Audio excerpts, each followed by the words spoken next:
ایک دفعہ ہر شیعہ کو چاہیے کہ مولا کا امپریشن یہی ہے، بس جو سامنے آئے اڑا دو اس کو۔ مولانا ذاکروں سے علی سننے سے پہلے خود علی علیہ السلام کی سیرت پڑھیں، صرف جنگیں نہ پڑھیں ان کی۔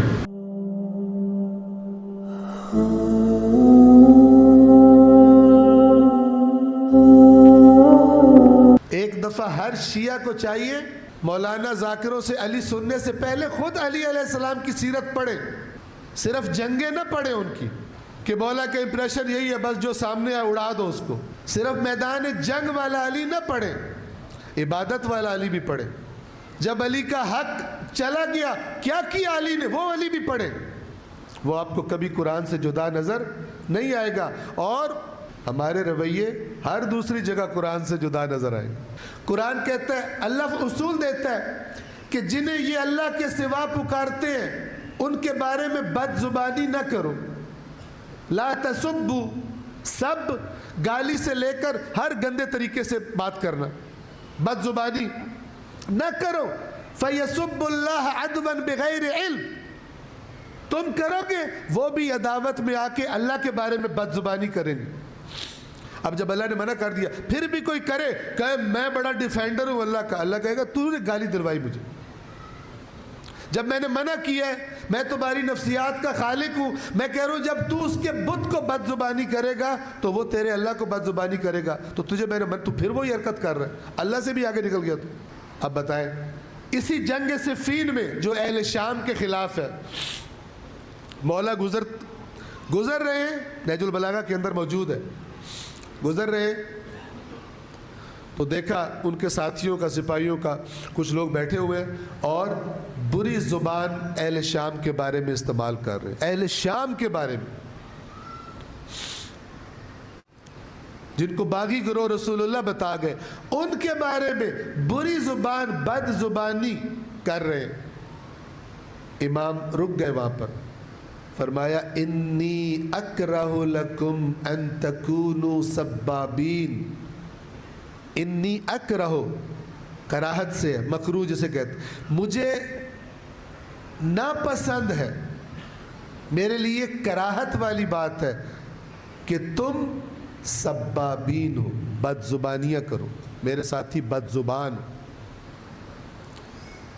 آج تو منڈی لگی ہوئی ہے، مزے لیتے ہیں بد زبانی کر کے۔ علی کی حمایت کیسے کرنی ہے وہ بھی علی سے پوچھ کے کی جائے، نہ کہ میں علی کا حامی ہوں اب میں علی کی بھی نہیں سنوں گا، ایسی حمایت کروں گا، جواب دینا پڑے گا۔ ٹھیک ہے، قرآن نے منع کیا سب سے، امیر المومنین وہی بات کر رہے جو قرآن کر رہے، ان کی اگر بتانی ہے اچھے طریقے سے، ان کی غلطی بتاؤ، خطا بتاؤ۔ حق بیان کرنا منع نہیں ہے، وہ تو لازمی بیان کرنا چاہیے، لیکن دانائی سے، مہذب طریقے سے۔ لیکن بد زبانی کس نے سکھائی ہے؟ نہ کوئی قرآن کا تعلق ہے اس سے، نہ رسول کا، نہ علی علیہ السلام، کسی کا تعلق نہیں ہے، یہ غریبوں کی اپنی محنت ہے۔ پھر اس کے نتائج دیکھو، اس کے نتائج کیا نکل رہے ہیں؟ اس کے نتائج وہی ہیں جو آج حالت بنی۔ میں اپنی بات کروں، کیونکہ ہم علی علیہ السلام کو بالخصوص ماننے کا دعویٰ کرتے ہیں۔ ہم کہتے ہیں ہم کسی سے دین نہیں لیں گے، جتنا بڑا بھی مقام آپ کہہ لیں، ہم دین لیں گے تو رسول اللہ کے بعد علی علیہ السلام سے لیں گے، یہی مکتب اہل بیت ہے، یہی تشیع ہے۔ تو پھر ہم کہتے ہیں لیں بھی نا، پھر لیں بھی۔